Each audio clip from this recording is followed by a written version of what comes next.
You know, when we think about game-changing inventions, we usually think of the wheel or fire. But what about the boat? The invention of the boat wasn't just about a new tool. It was, and I mean this, one of the most revolutionary breakthroughs in all of human history. This is the tech that literally unlocked the planet, turning oceans and rivers that were once impossible barriers into superhighways for trade, culture, and conquest. All right, let's dive into this incredible story of innovation. So, just for a second, put yourself in the shoes of one of our earliest ancestors. You're standing at the edge of a massive river, or a lake, or maybe even the ocean. Sure, it's a place to get food, but it's also this giant wall of water. Everything on the other side, it might as well be on another planet. That was the problem they faced. So, how on earth did they solve it?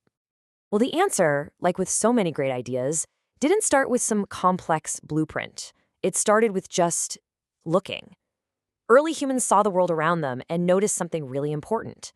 Nature had already kind of figured out how to float.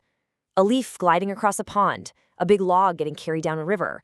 These were the first little sparks of an idea that was going to change everything. So the very first solutions were incredibly simple, but they worked.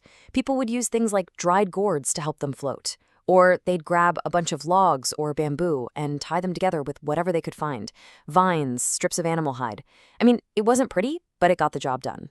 This was the moment humanity basically decided, okay, water, you're not a wall anymore, you're a road. From just tying logs together, we get to the first huge leap in technology. See, a raft is about adding things together. The next step was about subtraction. It was about taking a single massive object, a tree trunk, and shaping it into something new. This was the invention of the dugout canoe. And what's so amazing is that this idea popped up all over the world, independently. We've got the Pesse canoe from the Netherlands, which is around 10,000 years old. Then, clear across the globe in China, there's the Kwahokiao canoe, about 8,000 years old. We're talking different continents, different cultures, but the exact same brilliant idea. Haul out a log to make a proper boat. And this wasn't just a one-off thing. It became a real established process. There's this ancient Chinese text that just nails it perfectly. It says, hollow out wood for the boat, shape wood for the oar. It's so simple, but it shows this really sophisticated understanding. This was now established tech. Okay, so you might be wondering, how did they do this with just stone tools? I mean, that sounds exhausting. Well, they had this incredibly smart technique called fire hollowing. Instead of trying to chip away at solid wood for weeks, they used fire to do the heavy lifting. They'd char the wood, which makes it all soft and crumbly, and then scrape out the charcoal with their stone adzes. You just scorch, scrape, and repeat. It was a massive time and labor saver, a truly brilliant life hack for the Stone Age. Now, the dugout canoe was a total game changer, no doubt. But it had a size limit, right? You're limited by the size of the tree. As societies got bigger and turned into full-blown civilizations in the Bronze Age, they needed bigger boats, way bigger. Boats for massive trade operations, for moving armies, for building empires. A single log just wasn't going to cut it anymore. It was time for the plank boat. And what's cool is that you see different solutions in different places, all shaped by the local environment. Over in Mesopotamia, they didn't have a lot of big trees, so they bundled up reeds and sealed them with natural asphalt to make them waterproof. But in places like Egypt and Shang China, where wood was more available, they developed these really advanced methods for building boats out of planks, especially once they had new bronze tools to work with.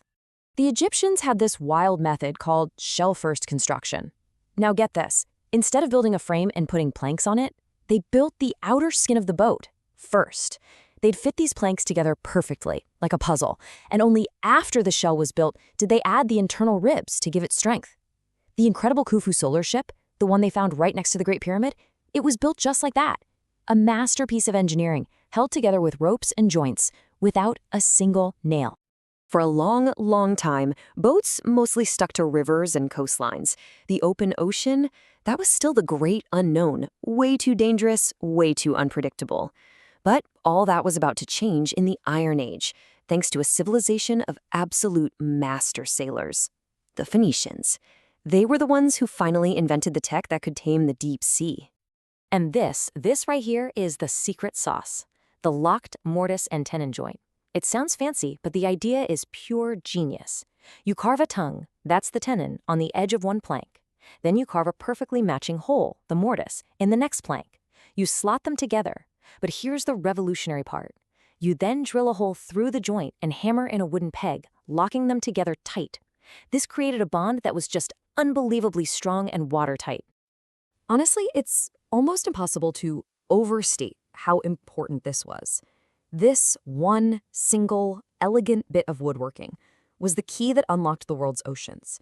This was what let humanity go from cautiously paddling along the coast to becoming true masters of the sea. So why was it such a revolution? Well, these joints made the hulls incredibly strong and stiff, so they could take a real beating from ocean waves. The ships were way more watertight too, and because they were so strong, you could build them much, much bigger. For the very first time, long-distance voyages across the open sea weren't some crazy, dangerous dream. They were a reality. So we followed the tech, right? From a floating log to these expertly joined planks. But the real story, the part that matters most, is what this technology actually did. How did it completely rewire human society? Well, the boat became nothing less than the engine of a connected world. No surprise, the biggest impact was on trade. It connected people who had stuff with people who needed stuff across huge distances. But it was also a vehicle for culture, spreading ideas, art, and religion. It let empires project military power like never before. And crucially, it allowed for the distribution of vital resources, moving things from where they were found to where they could be used. You can see this legacy in some of the most important moments in history. The Maritime Silk Road, that massive network that connected the East and West, that doesn't exist without advanced ships. The rise of powerful navies, from ancient Greece to the warring kingdoms in China, was all built on who had the best ships. Even the Bronze Age itself was powered by ships hauling essential copper ore across the sea. I love this quote from an old Chinese text. It really just cuts right to the heart of it all. The whole point of boats was to reach the far and deep. But why? Not just to explore, but for a very real purpose: exchanging goods and benefiting the people. It was fundamentally a tool for making life better. But the boat was always more than just a tool for moving cargo. It had this deep spiritual meaning in many cultures. For the ancient Egyptians, the sun god, Ra, sailed his boat across the sky every single day.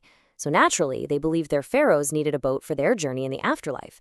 And that's why they buried these magnificent, full-size ships right beside their tombs as a spiritual vessel for eternity. So when you step back and look at the whole story, it's just staggering.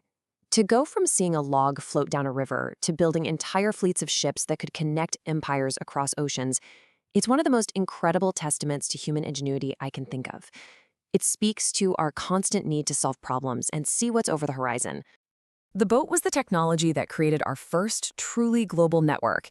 It took thousands of years of trial and error to build the ships that could finally connect all of humanity. And that kind of leaves us with one last big question, doesn't it? What is the next great vessel we're building? What technology is going to connect us all in ways we can't even begin to imagine yet?